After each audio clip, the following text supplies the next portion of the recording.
প্রিয় বন্ধুরা, আসসালামু আলাইকুম। সবাই কেমন আছেন? আশা করি সবাই ভালো আছেন। আজকে আমি একটা জাস্ট ওয়াও রেসিপি নিয়ে চলে এসেছি বন্ধুরা।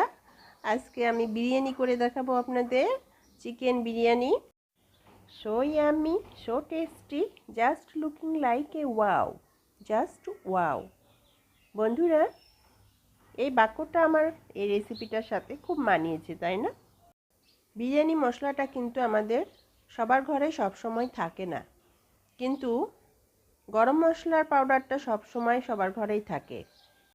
তো বন্ধুরা, আমাদের ঘরে থাকা গরম মশলার গুঁড়া দিয়েই আমি কিন্তু আজকে বিরিয়ানি রেসিপি করে দেখাবো। চিকেন বিরিয়ানি রেসিপিটা আমি আজকে করে দেখাবো। আর আমার এই রেসিপিটা যদি আপনাদের ভালো লাগে তাহলে আমার চ্যানেলটিকে একটা লাইক, সাবস্ক্রাইব, ফলো দিয়ে আমার চ্যানেলের পাশেই থাকবেন। বেশি বেশি করে ফ্রেন্ডস ফ্যামিলির সাথে আমার এই রেসিপিটা শেয়ার করবেন। চলুন বন্ধুরা, কিভাবে আমি ঘরে থাকা গরম মশলার গুঁড়া দিয়ে চিকেন বিরিয়ানি রেসিপি বানাই সেটা আমি আপনাদেরকে দেখাই। এখানে আমি 1.5 কেজি চিকেন নিয়ে নিয়েছি, আর এগুলো আমি রেগুলার সাইজের করে কেটে নিয়েছি। আর চিকেনটা আমি পরিষ্কার করে ধুয়ে পানি ঝরিয়ে নিয়েছি। 2 টেবিল চামচ আদা বাটা এখানে অ্যাড করে দিলাম। 2 টেবিল চামচ রসুন বাটা অ্যাড করে দিলাম। এখানে আমি 2 চামচ ধনে গুঁড়ো, 2 চামচ জিরে গুঁড়ো, 2 চামচ মরিচের গুঁড়ো এবং 1 চামচ লবণ অ্যাড করে দিলাম। এখানে আমি আধা কাপ টক দই অ্যাড করে দিলাম, আর টক দইটা আমি ঘরে নিজে বানিয়ে নিয়েছি। আর 1 চামচ গরম মশলা পাউডার অ্যাড করে দিলাম, দিয়ে এটা ভালো করে আমি মিশিয়ে নেব, মাখিয়ে নেব মুরগির সাথে মশলাগুলো খুব ভালোভাবে। মুরগির মাংসটা ভালোভাবে মশলার সাথে মিশিয়ে নিয়ে মাখিয়ে নিয়ে আমি এটা সারা রাত ম্যারিনেট করে নিব। আর আপনাদের কাছে যতটুকু সময় থাকে সেভাবে ম্যারিনেট করে নেবেন। তো আমার হাতে সময় আছে, আমি এটা একটা ঢাকনা দিয়ে ঢেকে নর্মাল ফ্রিজে রেখে সারা রাত ম্যারিনেট করে নেব। সারা রাত পর ফিরে আসলাম। সকালে আমি এটাকে এখন রান্নার প্রসেসে যাব। তো এটাকে আমি আবার ফ্রিজ থেকে বের করে একটু হাত দিয়ে নেড়ে চেড়ে মাখিয়ে নিলাম। এবার আমি রান্নার প্রসেসে চলে আসলাম। প্যানে বেরেস্তা ভাজা কিছুটা তেল ছিল, আর এর মধ্যে আমি আরও আধা কাপ তেল দিয়ে দিলাম। এখানে একটা ছোট বাটির 1 বাটি পেঁয়াজ কুচি দিয়ে দিলাম আমি। 2টা তেজপাতা ছিঁড়ে দিয়ে দিলাম। 5টা এলাচ দিয়ে দিলাম। 4 টুকরো দারুচিনি দিয়ে দিলাম। দিয়ে নেড়ে চেড়ে পেঁয়াজের সাথে এটাকেও ভেজে নেব,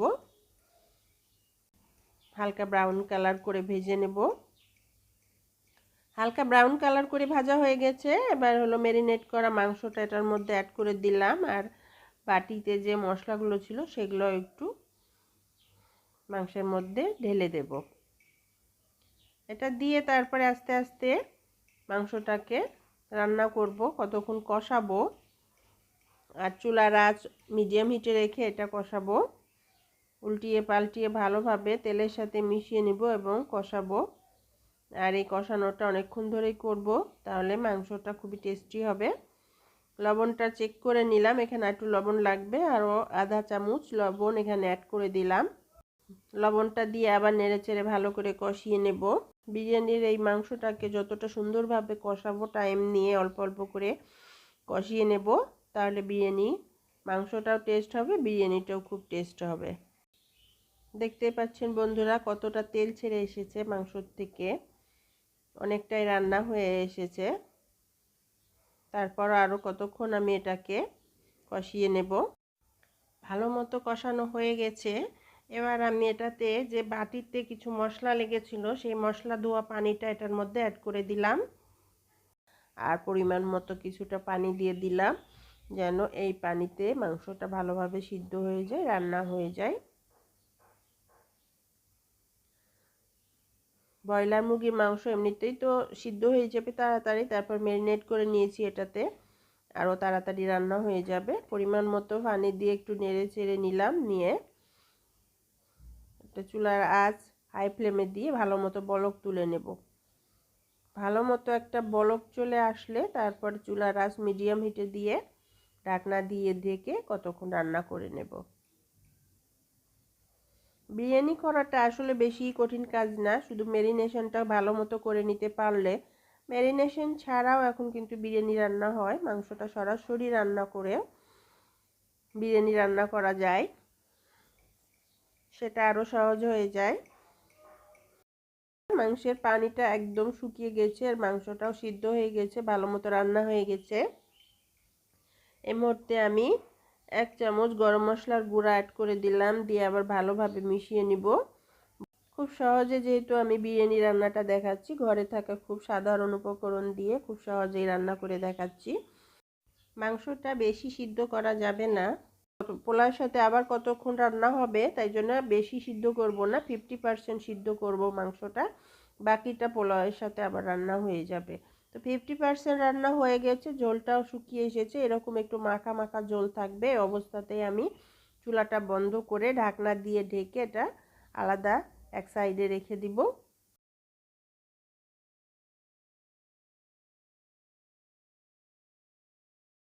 মাংস রান্নার ওপরেই কিন্তু বিরিয়ানির টেস্টটা ডিপেন্ড করে বন্ধুরা। তো আমি এখন পোলাওটা রান্নার প্রসেসে চলে আসলাম। এখানে আমি 1/2 কাপ তেল অ্যাড করে দিলাম, একটা পেঁয়াজ কুচি অ্যাড করে দিলাম,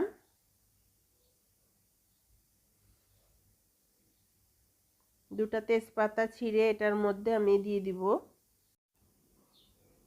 2 টুকরা দারুচিনি দিয়ে দিলাম বড় সাইজের, 5টা এলাচ দিয়ে দিলাম, দিয়ে এটাকে নেড়ে চেড়ে ভালো করে ভেজে নেব, সুন্দর একটা ব্রাউন কালার আসা পর্যন্ত এটাকে ভাজবো। এখানে আমি 3 পট চিনি গুঁড়া পোলাওয়ের চাউল নিয়েছি, আর পোলাওয়ের চাউলটা পরিষ্কার করে কয়েকবার ধুয়ে পানি ঝরিয়ে নিয়েছি। পেঁয়াজটা হালকা ব্রাউন কালার হয়ে এসেছে, এই মুহূর্তে আমি এখানে ধুয়ে পানি ঝরিয়ে রাখা পোলাওয়ের চাউলটা এটার মধ্যে অ্যাড করে দিব। পোলাওয়ের চাউলটা অ্যাড করে দিয়ে এটাকে নাড়তে থাকবো, নেড়ে নেড়ে চুলার আঁচ মিডিয়াম হিটে রেখে এটাকে ভাজবো। খুব ভালোভাবে পোলাওয়ের চাউলটা ভেজে নিলে পোলাওয়ের চাউলটা ভাত রান্না হওয়ার পরে ভেঙে যাবে না বা নরম হয় না, খুব ঝরঝরে থাকে। পোলাওটাও খুব টেস্টি হয় এভাবে ভেজে নিলে। কতক্ষণ ভেজে নেওয়ার পর এখানে আমি গরম পানি অ্যাড করে দিলাম। তো এখানে আমি 3 পোয়া চাউল দিয়ে বিরিয়ানিটা করছি, তো আমি এখানে 3 পোয়ার ডাবল পানি অ্যাড করেছি। এখানে 3 পট চাউল দিয়েছি, তো 6 পট পানি অ্যাড করলাম এখানে। তো 6 পটের থেকে পানি একটু কম দিয়েছি, কি জন্য, কারণ মাংসের আবার ঝোল আছে, সেই জন্য আমি একটু সামান্য পানি কম দিয়েছি। সমান পানি দিলে আবার দেখা যাবে যে বিরিয়ানিটা একটু নরম হয়ে যাবে, সেই জন্য আমি এখানে একটু পানিটা কম অ্যাড করেছি। চাউলটা পানির সাথে ভালোভাবে নেড়ে চেড়ে মিশিয়ে দিলাম, দিয়ে এটাতে আমি 1 চামচ লবণ দিয়ে দিলাম, 1 চামচ চিনি দিয়ে দিলাম, 2টা কাঁচামরিচ নিয়েছি, নিয়ে মাঝখান থেকে অর্ধেক করে সেটা এটার মধ্যে দিয়ে দিলাম, দিয়ে ভালো করে নেড়ে চেড়ে চাউলের সাথে সব কিছু মিশিয়ে দেব। এই সময় আমি চুলার আঁচ হাই ফ্লেমে দিয়ে পোলাওয়ের পানিটাকে শুকিয়ে নেব। চুলার আঁচ বাড়িয়ে দিয়ে পোলাওয়ের পানিটাকে আমি শুকিয়ে নিয়েছি, আর এই মুহূর্তে আমি 1 চামচ গোলাপ জল এবং 1 চামচ কেওড়ার জল একসাথে মিশিয়ে নিয়ে পোলাওয়ের সাথে অ্যাড করে দিলাম, দিয়ে এটা ভালোভাবে নেড়েচেড়ে পোলাওয়ের সাথে মিশিয়ে দেব। পোলাওয়ের পানিটা ভালোভাবে শুকিয়ে আসলে এই মুহূর্তে দেখতেই পাচ্ছেন এখানে আমি যে মাংসটা রান্না করে রেখেছিলাম, সেই চিকেনের রান্না করা মাংসটা এটার মধ্যে অ্যাড করে দিলাম। সব মশলা টশলা সব কিছু এটার মধ্যে দিয়ে দিব, দিয়ে ভালোভাবে এটাকে নেড়ে চেড়ে পোলাওটার সাথে ভালো করে মিশিয়ে দিতে হবে। এ সময় এটা ভালোভাবে নেড়ে চেড়ে মিশিয়ে দিতে হবে, তাহলে পরে প্রত্যেকটা পোলাওয়ের চাউলের সাথে মাংসের ঝোল এবং মাংস মিশে যাবে, আর বিরিয়ানিটাও খুব টেস্টি হবে। এই সময়তে আমি চুলার আঁচ লো ফ্লেমে করে দিয়ে রাখবো, দিয়ে এটাকে আরও কতক্ষণ রান্না করব, যতক্ষণ এটার পানিটা শুকিয়ে না যায় ততক্ষণ রান্না করব। আর এ সময় আমি বিরিয়ানিটাকে একটা ঢাকনা দিয়ে ঢেকে দিব, দিয়ে লো ফ্লেমে কতক্ষণ রান্না করব। কতক্ষণ পর ফিরে আসলাম, পানিটা একদম শুকিয়ে গেছে, দেখুন একদম ঝরঝরে হয়ে গেছে বিরিয়ানিটা। আমি এখন ভালো করে একটু নেড়ে চেড়ে দিব, খুব ভালোভাবে বিরিয়ানিটাকে নেড়ে চেড়ে দিব, একদম উল্টাপাল্টা করে দিব। আর বিরিয়ানিটা দেখতেই পাচ্ছেন কতটা ঝরঝরে হয়েছে। পানিটা পরিমাণ মতো দেওয়ার কারণে বিরিয়ানিটা খুব সুন্দরভাবে ঝরঝরে হয়েছে। আর এই মুহূর্তে চুলার আঁচ লো ফ্লেমেই থাকবে। আর এখানে আমি 2 টেবিল চামচ ঘি অ্যাড করে দিব। আর ঘিটা একটু একটু করে চারপাশে পুরো বিরিয়ানির উপরে ছড়িয়ে দিব, যেন ঘিয়ের ফ্লেভারটা পুরো বিরিয়ানিতে ছড়িয়ে পড়ে। ঘি দেয়া হয়ে গেলে এটার উপরে কিছু পেঁয়াজের বেরেস্তা ছড়িয়ে দেব। আর বেরেস্তাটা আমি আগে ভেজে রেখেছিলাম। এরপর এখানে আমি 2টা কাঁচামরিচ দিয়ে দিলাম। দিয়ে চুলার আঁচ লো ফ্লেমে রাখবো, রেখে এটা ঢাকনা দিয়ে ঢেকে দমে রেখে দিব কতক্ষণের জন্য। কতক্ষণ পর ফিরে আসলাম। এসে একটা চামচ দিয়ে ভালো করে বিরিয়ানিটাকে উল্টিয়ে পাল্টিয়ে নেড়ে চেড়ে দিব। ঘিটা এবং যে বেরেস্তা দিয়েছি সেটা যেন পুরো বিরিয়ানির সাথে মিশে যায়। আর এভাবে নেড়ে চেড়ে দিয়ে একটা ঢাকনা দিয়ে ঢেকে চুলাটা বন্ধ করে দিয়ে দমে রেখে দেব কতক্ষণের জন্য। তো বন্ধুরা, হয়ে গেল আমার চিকেন বিরিয়ানি রেসিপি। খুব সহজে, খুব সহজ মশলা দিয়ে, বিরিয়ানি মশলা ছাড়াই বানিয়ে ফেললাম বিরিয়ানি। আর এতটা টেস্ট হয়েছে আর এমন সুন্দর ফ্লেভার ছড়িয়ে পড়েছে আমার বাসায়। বন্ধুরা, আমার এই রেসিপি ফলো করে একবার চিকেন বিরিয়ানি বানিয়ে দেখুন ঘরে থাকা গরম মশলা গুঁড়া দিয়ে।